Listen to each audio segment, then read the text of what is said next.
July 11, 2025. Calm evening waters near Campbell River. Two teenagers watched from shore as a seabird dove for food. Then something huge came up underneath it. Feathers exploded as the creature snatched the bird and dragged it under. The witnesses said it was 15 to 20 feet long, bigger than a seal but smaller than a whale. Its head looked like a horse or a camel with a beak-like mouth full of sharp teeth, a neck like a giraffe, a bumpy dark green body, and finally a spiky tapered tail rising out of the water before sinking away. And if those teenagers really saw what they claim, the Pacific Northwest may still be hiding a predator science never buried. I'm Uncle Perry. I don't just tell stories, I dig up the fucked up ones most folks are too chicken shit to talk about. And I do it in a cavalier kind of way. When it comes to cryptids, I chase down the truth behind the legends. Today, we're going balls deep into the legend of Cadborosaurus and asking one simple fucking question. What in the fucked up ocean nightmare buffet is flapping around out there? Oh, hell yeah! It's post time, baby! It's time to crack a frosty one, kick your feet up, and let's get it! This happened not that long ago, July 11, 2025, evening. The waters of the Campbell River were calm. The kind of peaceful coastal scene where nothing feels out of place. No storm, no rough seas, just quiet water and two teenagers watching from shore. No crazy shit. Yet. And then something exploded out of the water. According to the witnesses, the whole thing started with a diving seabird. One second, the bird was slamming into the water, looking for a tasty meal. And the next, something huge came up from underneath it. The water swelled upward like a wave out of nowhere. The creature surged out of the water and snatched the bird clean. Feathers blasted into the air as the huge monster grabbed it in its mouth and dragged it straight beneath the surface. Now, maybe you're thinking it's a seal. That'd be the obvious guess. Except the witnesses were absolutely clear about one thing. This fucking thing was much bigger than a seal. And what they described next gets a hell of a lot stranger. They said the creature had a head shaped like a horse or a camel, not rounded like a whale, not dog-like, similar to a seal, long-faced, elongated, and the mouth?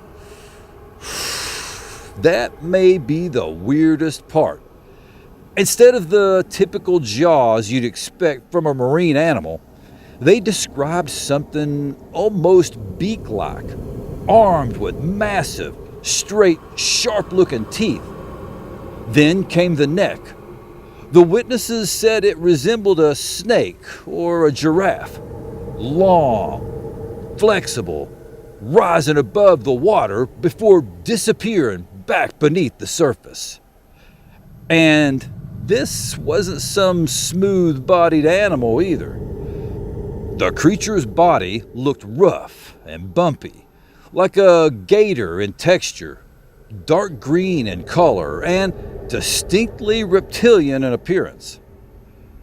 By this point, whatever they were looking at had already pulled the bird underwater. But the sighting wasn't over. Oh, hell no! As the head and neck vanished beneath the surface, one final feature appeared.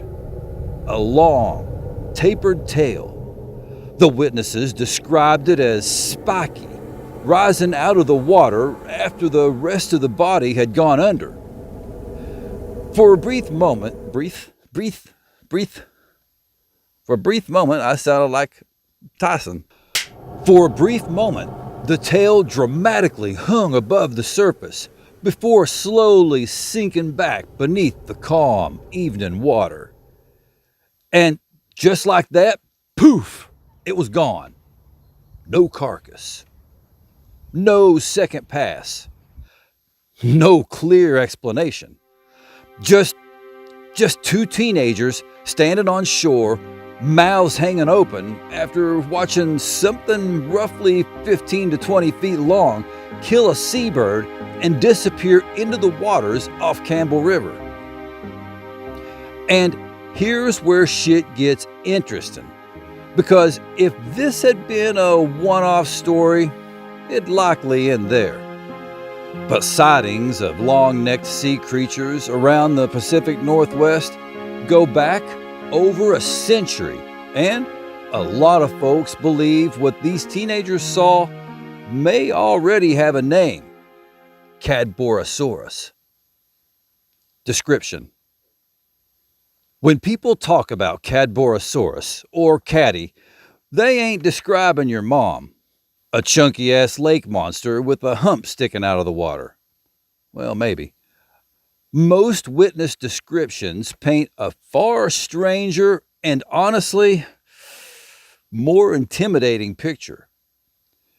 Caddy is described as having a horse or camel-like head, although some witnesses compare it to a polar bear. Large eyes are common in reports, and some even mention it has short horns on its head.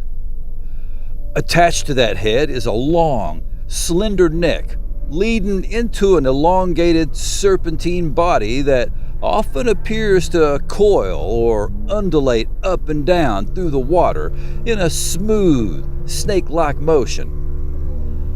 Behind the neck, witnesses frequently report vertical coils or humps traveling in tandem across the surface.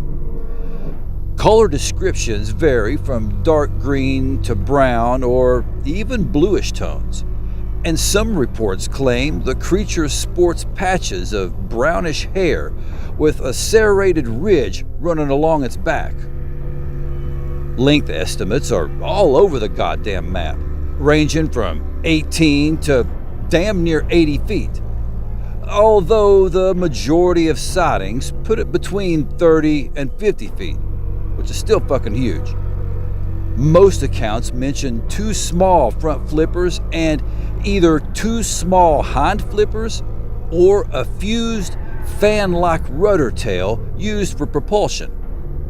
And here's the fucking wild part.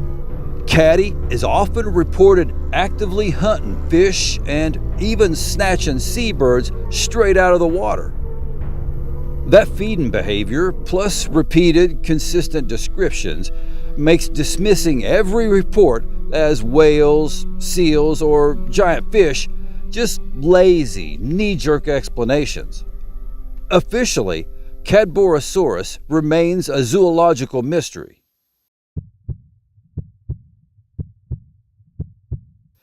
If the 2025 sighting sounds wild, buckle the fuck up, because Cadborosaurus reports didn't start yesterday. They stretch back more than a century and cover the entire Pacific Northwest. One of the earliest reports surfaced in November 1911 when newspapers carried a headline that practically fucking screamed monster movie: Sea serpent washed ashore. According to reports, a strange skeleton had washed onto Katala Island off Vancouver Island and was later brought to Seattle for preparation for shipment to the Smithsonian Institute. Captain J.T. Walbrand of the United States Revenue Service spotted its carcass through binoculars and went ashore to investigate. The remains measured 16 feet long and about 12 inches in diameter. The eyes remained in their sockets and were said to be as large as apples. Even more fucked up, the top of the head had coarse brown hair. Its teeth, about an inch long, were described as miniature saw blades hinged to a jaw in a way that let them cut like scissors. Newspapers called it one of the most remarkable skeletons ever found along the Pacific coast.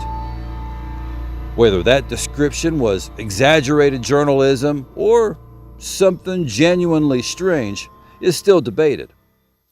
Then came July 1934 in the Strait of Georgia.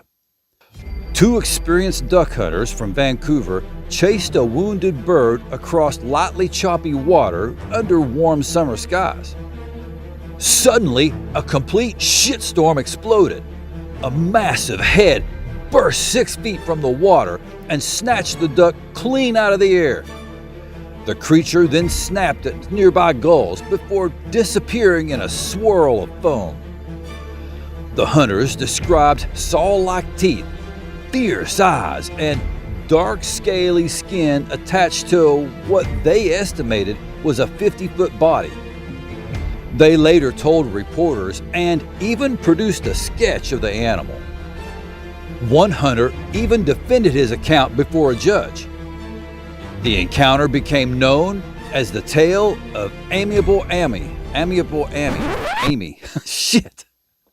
Amiable Amy. God, that's hard to say. The encounter became known as the tale of Amiable. Fuck you. How do you pronounce that goddamn thing? Amiable.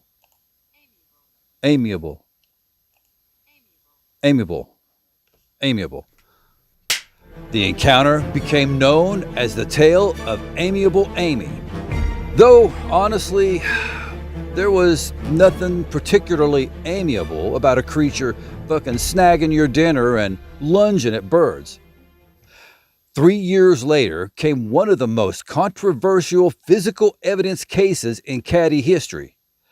In July 1937, workers at the Naden Harbor whaling station processed a sperm whale under gray skies when some bizarre shit was discovered inside its stomach. Led by whalers G.F. Cunningham and A.H. Anderson, the crew recovered a 10-foot carcass with a long neck, camel-like head, fuzzy mane, and small flippers. Photos were taken before decomposition totally fucked up the remains. Station manager William Hageland, a man familiar with marine life, said it resembled nothing he recognized. The remains were sent to the BC Provincial Museum, where curator Francis Kermode allegedly identified it as a fetal baleen whale. Case closed, right? Not exactly. Witnesses called bullshit on the identification, arguing certain features, particularly the flippers and body shape, didn't come close to matching a baleen whale fetus. Unfortunately, and probably on purpose, Kermode had the remains destroyed right after he supposedly identified it. The only surviving evidence today is a blurry black and white photograph, leaving the mystery frustratingly unresolved. Reports involving juvenile caddies add another weird fucking layer. In August 1968, veteran whaler Captain William Hageland fished near DeCourcy Island on a warm summer night when he hooked a 3-foot creature. He described it as having a snake-like body, camel-shaped head, tiny little flippers, large eyes, and a spiny back. Hageland photographed the animal before releasing it and later connected the encounter to adult Cadborosaurus sightings in his log. More than 20 years later, in July 1991, retiree Phyllis Harsh experienced something remarkably similar while fishing off Johns Island, Washington. Harsh netted a 2-foot critter she called a baby caddy. She described a furry neck, small head, and flippers before the creature flipped free. She managed only a blurry photograph before it escaped. Neither image proved shit, but the similarities between the two separate juvenile reports definitely raise eyebrows. The Cadborosaurus is procreating. Then came a sighting with multiple witnesses and fucked up behavior. In July 1994, wildlife cruise operator Dave Holt reported seeing what he called a periscoping sea serpent near Roberts Bay, north of Sydney on Vancouver Island. Holt was not alone. 5 other witnesses saw it too. During the early morning hours, the animal rose vertically about 10 feet above the water and remained motionless for nearly 40 seconds before sinking beneath the surface. Holt described it as blackish green, similar in color to a sea lion, but with a neck so goddamn thick you couldn't wrap your arms around it. One of the most talked about modern cases happened off Alaska. Commercial fisherman Kelly Nash encountered something extraordinary on June 30th, 2007, though massive public attention came later after discussions with researcher Paul LeBlanc and a lot of television coverage. Nash and his crew fished near a sandbar roughly 3 miles south of Ekuck Bluff in Nushagak Bay, under rainy skies and moderate winds. About 35 yards away, they saw a pod of creatures moving through the water, while some belugas swam nearby on the opposite side of the boat. Nash estimated around 20 animals, including smaller individuals and fucking monster-sized ones reaching 40 feet.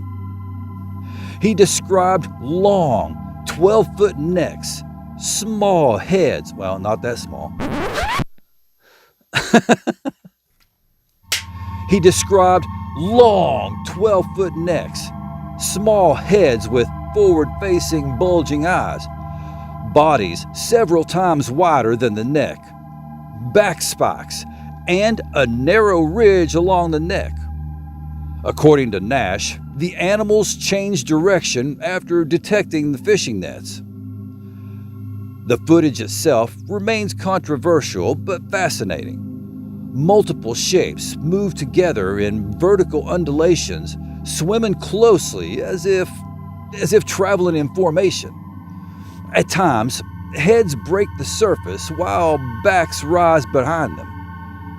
Nash claimed the clearest moment occurred when an adult positioned itself between a juvenile and a beluga, raising its neck and camel-like head prominently above the water before turning toward the camera. The Discovery Channel later aired portions of the encounter on Deadliest Catch, pushing the story into mainstream attention. Reports continued into the next decade. On August 16, 2010, near Slough in Richmond, British Columbia, a witness reported seeing an animal with its head sticking roughly 3 feet above the water while swimming toward the Fraser River mouth near Steveston. 2 low humps trailed behind the neck, along with ear-like projections and what appeared to be a mane. The strangest detail? It moved with almost no disturbance, creating barely a ripple and sinking vertically once a speedboat approached. Then came May 8th, 2019, near Port Townsend at the Strait of Juan de Fuca. The waters were calm around 7 in the evening when a witness observed what appeared to be 3 separate portions of a single creature. First came a turtle-like head, about 3 feet long, held just above the surface. Behind it sat a massive 18-foot hump, resembling an overturned canoe. Finally came the ass end of the body, appeared as several tips or appendages grouped together. The witness described the entire animal as dark brown to gray and covered in rough, irregular bumps, with possible dorsal ridges appearing and disappearing in the water. A photograph and sketch were submitted to Operation Caddy Scan, though the photo was ultimately deemed inconclusive. And that right there is the damn problem with Cadborosaurus.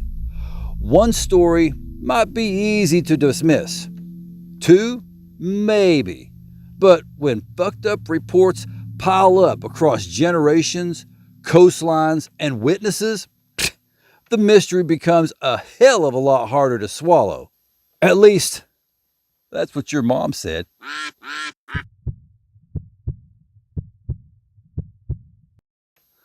Skeptical explanations.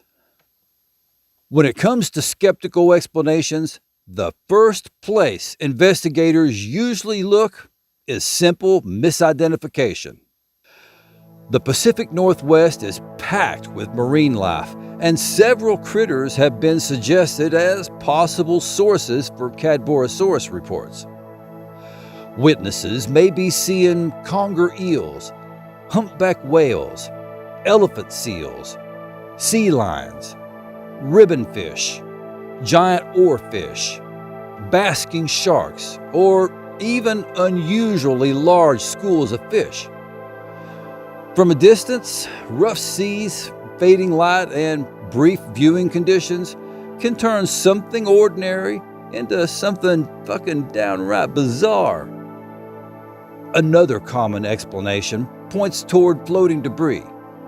Logs, kelp, or drifting garbage can create strange silhouettes on the water, especially when viewed from shore or through fog or glare. Skeptics also argue that the famous humps reported in the sightings may not be a single creature at all. Pods of different marine life swimming in synchronized patterns can create the illusion of a long-ass animal moving through the waves. But not everyone buys that bullshit. Dr. Paul LeBlond, Director of Earth and Ocean Sciences at the University of British Columbia, and Dr. Edward Blousfield, retired chief zoologist of the Canadian Museum of Nature, argued that no known creature matches the Cadborosaurus characteristics found across the reports collected for over a century. They noted that Caddy is repeatedly described with both front and rear flippers, a combination that can't be explained away.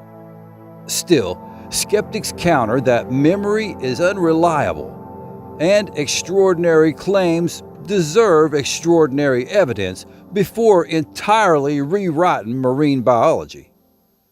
Believer explanations. So, if skeptics say Cadborosaurus is just bad lighting, floating logs, or mistaken marine life, what the hell do believers think they're seeing? One of the biggest theories is that Caddy represents a surviving lineage of prehistoric marine reptiles. This idea points towards plesiosaurs with their long necks and small heads, or mosasaur-type reptiles known for predatory behavior and powerful swimming. Some even bring up the latosaurs, elongated marine reptiles that once lived along the Pacific coast. Believers argue that the long neck, serpentine body, and vertical undulating motion reported in sightings fit these extinct animals better than any modern species. Others think Caddy may not be a reptile at all, but an undiscovered marine mammal. Maybe a primitive long-necked whale, a deep-diving pinniped with an unusually flexible spine, or a strange beaked whale relative with features science hasn't documented yet. That theory gained steam after several new whale species continued turning up in modern times, proving the ocean still keeps its secrets. Then you've got the folks who say Cadborosaurus belongs to no known branch at all. To them, Caddy is a unique species, a true modern sea serpent adapted for cold Pacific waters, ambush hunting, deep water refuge, and long-distance migration. That ties into another popular theory, that caddy is a migratory apex predator. Witnesses often describe deliberate surfacing, fast movement, and seasonal appearances, behavior that feels more like orcas, sharks, or elephant seals than random drifting wildlife. And maybe the most intriguing idea is that caddy spends most of its life in the deep. Believers point toward the Juan de Fuca Trench, Hiccutt Strait Basins, and Sawnich Inlet, arguing that a rarely surfacing predator could avoid detection.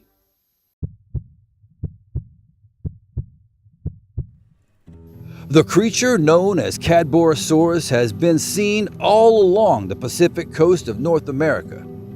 Over the years, more than a couple dozen supposed caddy bodies were recovered, only to be identified as animals already known to science. But here's where it gets fucked up. With more than 300 sightings on record, well over 250 still sit outside scientific verification. Patterns appear too. Sightings spike during the summer, when calmer seas and longer days are common. Some reports involve lone animals. Others are seen with juvenile caddies. Their behavior runs the gamut, from curious looks toward boats to sudden dives and all the way to full-on water chases.